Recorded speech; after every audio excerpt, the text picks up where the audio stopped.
Well, we're on Nicollet Avenue, just south of East 26th Street here in Minneapolis, just a little bit south of downtown.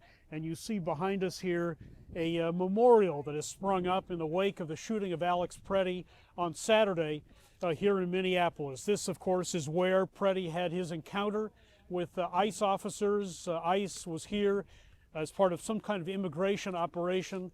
The officers pushed Preddy to the ground. They fired a total of 10 shots at him. 2 ICE agents who fired those shots have now been put on administrative leave. In the meantime, this memorial has sprung up, a huge memorial on this sidewalk on Nicollet Avenue, where people are paying their respects to Preddy, who they call an American hero. It's the largest memorial of this kind that I've seen. The area has been roped off from traffic. There are countless bouquets of flowers, candles, and food to sustain people in this bitter January cold. And there are signs and heartfelt messages of all kinds in memory of Alex Preddy, who many here call an American hero. He was a good man, one person wrote, who was killed for doing a good thing. That good thing, presumably, was holding those federal officers to account and coming to the aid of a woman on Saturday who officers had pushed to the ground. A number of these signs express real anger towards ICE and U.S. Border Patrol. In addition to the countless people who've come and gone to pay their respects, on Wednesday, Representative Ilhan Omar of Minnesota stopped by too to do the same. She's also been pulled into this tense situation. She was sprayed by some sort of liquid at a town hall she hosted on Tuesday evening. She clearly was not hurt. A man has been arrested.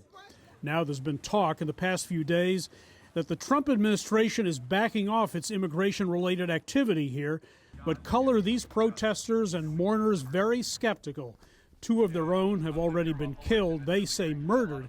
They plan to keep the pressure on to try to stop this enforcement operation, which has brought chaos and grief in the nearly 2 months since agents have been here. This is my community, and we're all feeling so many things right now, but being together and honoring Alex and honoring Renee and their willingness to stand up for their neighbors and their community is important, and we're all here to say that's what we need right now. We need it from not just our neighbors here in this community, but we need it across the nation. We need people to start listening, watching, believing what they see, and standing up for what's right. I'm 60 years old, and I never imagined in my life I would see an environment like this where lawlessness is reigning right now, and it terrifies me.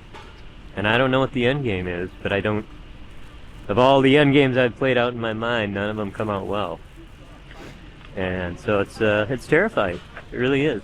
I've never been scared in my community in my life. I've lived here for my whole life. This stuff is just beyond the pale. The push to get ICE out of this community continues. It shows no signs of abating at all. In fact, on Friday, there is a nationwide shutdown plan, not just in Minneapolis, but across the country. No work, no school, no shopping, ICE out.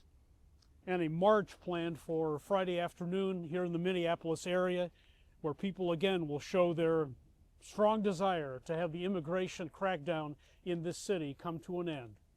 Hendrik Sabrandi, CGTN, Minneapolis.